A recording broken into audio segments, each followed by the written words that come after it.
Hello friends, Hariom सभी को। तो आज हम लोग जानेंगे योग का इतिहास, विकास और भारात्मक धारणा। पिछले वीडियो में हम लोग योग की अर्थ, परिभाषा और विशेषता को बहुत ही अच्छे से जाने थे और समझे थे कि योग क्या होता है, उसकी उत्पत्ति कैसे हुई है, योग शब्द कैसे बना है और उसका विशेषता क्या है, ये सभी हम लोग जान चुके हैं। तो आज हम लोग जानेंगे कि योग का इतिहास कैसा रहा है, ये कैसे धीरे धीरे विकास की ओर बढ़ा और अभी भी लोगों में किस तरह की भ्रामक धारणाएं बनी हुई है। ये क्वेश्चन एग्जाम में बहुत बार रिपीट होता है और आप लोग के एग्जाम के पॉइंट ऑफ व्यू से भी काफ़ी इम्पोर्टेंट हो जाता है। तो हम लोग बहुत ही आसान भाषा में समझने का प्रयास करेंगे, तो वीडियो के लास्ट तक बने रहिएगा। और अगर आप पहली बार हमारे इस चैनल पर विजिट किए हैं तो सबसे पहले चैनल को लाइक और सब्सक्राइब जरूर कर लीजिएगा और अपने फ्रेंड्स के साथ भी शेयर जरूर कीजिएगा फ्रेंड्स, क्योंकि ये चैनल मैं सिर्फ आप लोगों के लिए ही बनाई हूँ ताकि आप लोगों के एग्ज़ाम में कुछ हेल्प मिल सके। तो चलिए आगे हम लोग समझते हैं योग का इतिहास क्या रहा है। तो फ्रेंड्स, योग का इतिहास को जानने से पहले थोड़ा सा हम लोग फिर से योग का थोड़ा सा परिचय जान लेते हैं कि योग क्या है। तो योग जो है भारत का एक प्राचीन और अमूल्य सांस्कृतिक धरोहर है।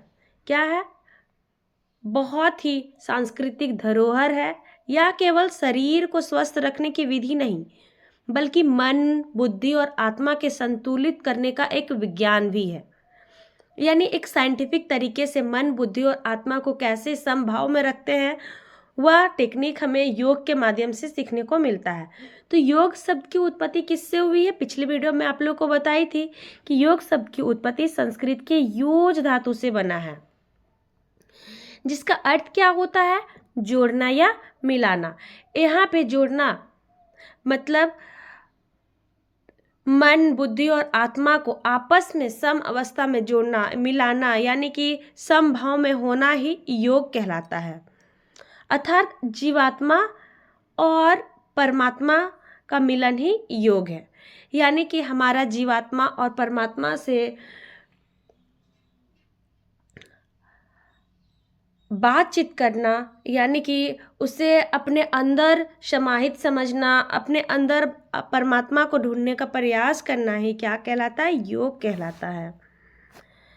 आज योग केवल भारत तक ही सीमित नहीं है, बल्कि पूरी दुनिया में स्वास्थ्य और मानसिक शांति के लिए अपनाई जा रही है। तो फ्रेंड्स, चलिए अब हम लोग देखते हैं योग का इतिहास क्या रहा है। तो सबसे पहले हम लोग देखेंगे सिंधु सभ्यता से। तो योग का इतिहास लगभग 5000 वर्ष पूर्व माना जाता है, बहुत ही पुराना है। इसका विकास कई चरणों में हुआ है। तो सबसे पहले हम लोग सिंधु घाटी सभ्यता को देखेंगे। तो योग के सबसे पुराने प्रमाण जो है सिंधु घाटी सभ्यता यानी 2500 से 3000 ईसा पूर्व से प्राप्त हुए हैं। जैसे मोहनजोदड़ो, हड़प्पा की खुदाई में ऐसी मुहरें मिली है जिसमें कि ध्यान की अवस्था में मूर्तियां मिली है, मुद्राएं देखने को मिली है जिनमें एक व्यक्ति ध्यान मुद्रा में बैठा दिखाई देता है। तो इस तरह के भी आप लोग का क्वेश्चन बन सकता है कि मोहनजोदड़ो में किस तरह की मूर्ति मिली है? तो ध्यान की मुद्रा में बैठी हुई मूर्ति मिली है। इसे योग का प्रारंभिक प्रमाण माना जाता है। इसीलिए सबको अंदाजा लगाता है कि यानी कि इस तरह की मूर्ति मिली है, तो यह संभवता है कि पहले के ज़माने के लोग भी योग से रूबरू जरूर होंगे। इसीलिए सिंधु घाटी सभ्यता में ये प्रमाण के रूप में देखा जाता है। महत्व की अगर बात की जाए तो यह सिद्ध हो जाता है कि प्राचीन भारत में योग का अभ्यास बहुत पहले से किया जाता रहा होगा। दूसरा अगर काल की बात करें तो वैदिक काल। वैदिक काल जिसमें वेदों का उल्लेख है, 4 वेद की उत्पत्ति हुई है वैदिक काल में, ऋग्वेद, यजुर्वेद, सामवेद और अथर्ववेद। इसमें भी हमें योग का उल्लेख मिलता है। ऋषि मुनि तप किए हैं, ध्यान और प्राणायाम द्वारा आत्मज्ञान को प्राप्त करते थे। इसीलिए वैदिक काल में भी योग का कुछ ना कुछ प्रमाण देखने को मिलता था। इस समय योग का मुख्य उद्देश्य आध्यात्मिक उन्नति था। जब वैदिक काल में ध्यान प्राणायाम किया जाता था तो उस समय क्या था?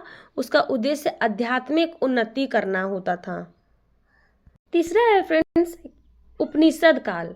उपनिषद काल में क्या हुआ था, उपनिषदों में भी योग को विस्तृत वर्णन मिलता है, यानी कि उपनिषद में भी योग का वर्णन किया गया। कठोपनिषद, श्वेताश्वरो उपनिषद आदि में योग की महत्ता बहुत ही गहराई से बताई गई है।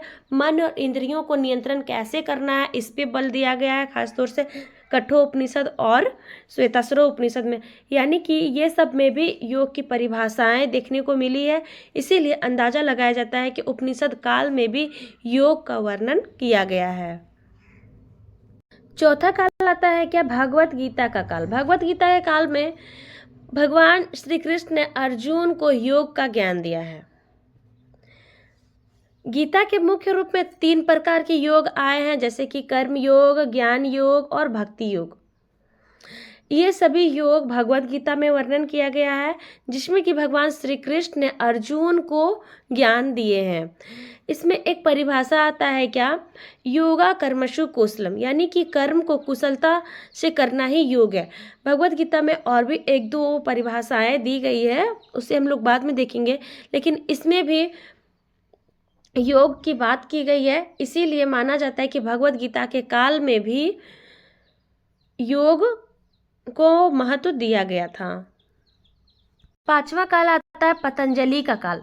पतंजलि का काल में क्या था, महर्षि पतंजलि को योग का जनक कहा जाता है, जिन्होंने योग सूत्र की रचना की थी और योग को वैज्ञानिक रूप भी दिया है। और अष्टांग योग का वर्णन भी पतंजलि योग सूत्र में देखने को मिलता है, जिसमें यम, नियम, आसन, प्राणायाम, प्रत्याहार और धारणा, ध्यान, समाधि का वर्णन किया गया है, जिसके माध्यम से हम लोग अपने दिन की दिनचर्या को अच्छे से जी पाते हैं और यम नियम का पालन करते हैं, अच्छे से आसन करते हैं, प्राणायाम करते हैं, प्रत्याहार करते हैं, धारणा ध्यान लगाते हैं और अपनी समाधि की अवस्था को प्राप्त करते हैं। तो इस तरह से पतंजलि का भी योग में बहुत ही बड़ा योगदान रहा है। जितने बिखरे हुए योग के ज्ञान थे उसे एक सूत्र में पिरोने का काम किए हैं, इसीलिए इसे योग सूत्र कहा गया है इनके ग्रंथ को। छठा काल में कहा जाए तो मध्य काल रहा है। मध्य काल क्या रहा है, इस काल में हठ योग का विकास हुआ है, जिसमें मुख्य योगी कौन कौन हुए हैं, तो गुरु मत्स्येंद्रनाथ और गुरु गोरखनाथ, और उसी में से स्वात्मा राम जी जो हैं वो हठ योग प्रदीपिका को लिखे हैं, यानी कि इसकी रचना किसने किए हैं, तो स्वात्मा राम जी ने हठ प्रदीपिका की रचना किए हैं। तो हठ योग में आसन, प्राणायाम, मुद्रा और बंध का विशेष महत्व दिया गया है। अब आता है आधुनिक काल। आधुनिक काल में क्या होता है, आधुनिक युग में अनेक संतों और योगाचार्यों ने योग को प्रचार प्रसार किया है और योग को बढ़ाने का प्रयास किया। उसमें से प्रमुख योगाचार्य कौन कौन है, तो स्वामी विवेकानंद, श्री अरविंद, स्वामी शिवानंद, VKS अयंगर, श्री टी कृष्णमाचार्य, बाबा रामदेव का बहुत ही बड़ा योगदान रहा है। फ्रेंड्स, अभी फिलहाल में ज़्यादातर बाबा रामदेव ही योग को ज़्यादा फेमस किए हैं, क्योंकि ये अभी हमारे योग को जन जन तक पहुंचाने का बहुत ही बड़ा योगदान रहा है बाबा रामदेव का, यानी सभी योगियों का बहुत ही बड़ा योगदान रहा है। अब आता है अंतर्राष्ट्रीय योग दिवस। अंतर्राष्ट्रीय योग दिवस 21 जून 2015 से प्रत्येक वर्ष अंतर्राष्ट्रीय योग दिवस के रूप में मनाया जाने लगा है। इसका उद्देश्य विश्व भर में योग के प्रति जागरूकता फैलाना था। तो फ्रेंड्स, अब हम लोग देखेंगे योग का विकास कैसे कैसे हुआ। तो योग की अगर विकास की बात की जाए, यानी डेवलपमेंट ऑफ योगा, योग का विकास धीरे धीरे विभिन्न चरणों में हुआ है। पहला है आध्यात्मिक साधना से शुरुआत हुआ है। सभी लोग आध्यात्मिक यानी कि ईश्वर की प्राप्ति और आत्मज्ञान के लिए योग की शुरुआत की है। यानी कि शुरुआत में योग का उद्देश्य आसन प्राणायाम नहीं हुआ करता था। सब पहले ईश्वर की पूजा करते थे, ईश्वर की प्राप्ति और अपने आप को जानने के लिए योग की साधना किए हैं। दूसरा क्या आता है, ध्यान और तपस्या का विकास। ऋषि मुनि जंगलों में रहकर ध्यान और तप और प्राणायाम करते थे। ऐसे में भी धीरे धीरे ध्यान करके योग का विकास हुआ। तीसरा आता है पतंजलि द्वारा वैज्ञानिक स्वरूप। तो महर्षि पतंजलि ने योग को व्यवस्थित रूप दिया है। उसके बाद होता है हठ योग का विकास। हठ योग का विकास हुआ। हठ योग में शरीर को स्वस्थ बनाकर मन को नियंत्रित करने का प्रयास किया गया। इसमें आसन, प्राणायाम, मुद्रा और बंद षटकर्म पर विशेष महत्व दिया गया। उसके बाद आधुनिक योग में आज योग केवल आध्यात्मिक साधना नहीं बल्कि स्वस्थ, तनाव मुक्त जीवन, मानसिक शांति और रोगों के रोकथाम के लिए और फिटनेस का महत्वपूर्ण साधन बन गया है, जो कि अभी के सभी लोग योग में आ रहे हैं।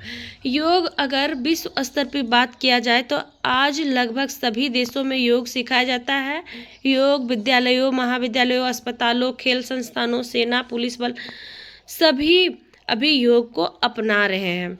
अगर योग के विकास के प्रमुख कारण की बात की जाए तो ये वैज्ञानिक प्रमाण है कि योग से सब कुछ ठीक होता है, मन, बुद्धि और अच्छा स्वास्थ्य भी प्राप्त होता है और स्वास्थ्य भी लाभ होता है, मानसिक शांति मिलती है, जीवन शैली, सभी रोगों से बचाव। भारत सरकार का प्रचार भी है, अंतर्राष्ट्रीय योग दिवस मनाने के लिए किया जाता है। उसके बाद अगर इसकी धारणा की बात की जाए, अगर योग के संबंध में धार्मिक धारणा की बात की जाए तो योग को लेकर समाज में कई प्रकार की धार्मिक धारणाएं रही है, जैसे कि सकारात्मक धारणा। योग आत्मा और परमात्मा का मिलन है। अधिकांश भारतीय दर्शन में योग को आत्मिक उन्नति का साधन माना गया है। जबकि दूसरा है योग सभी धर्मों को स्वीकार्य है। योग ऐसा नहीं कि जात पात में विभेद करता है, ये सभी धर्मों को अपनाता है, या किसी एक धर्म तक सीमित नहीं है। यह शारीरिक स्वास्थ्य, मानसिक संतुलन और नैतिक जीवन को सिखाता है। और तीसरा पॉइंट है ध्यान और प्रार्थना में सहायता। योग मन को शांत करता है, जिससे व्यक्ति अपने धार्मिक कार्य अधिक एकाग्रता से कर सकता है। चौथा है अहिंसा और सत्य का पालन करना सिखाता है। योग हमेशा यम और नियम सभी धर्मों में नैतिक मूल्यों में मेल खाते हैं, जबकि ये कभी किसी चीज़ की हिंसा या गलत काम करना नहीं सिखाता है, ये हमेशा अच्छा काम करना ही सिखाता है।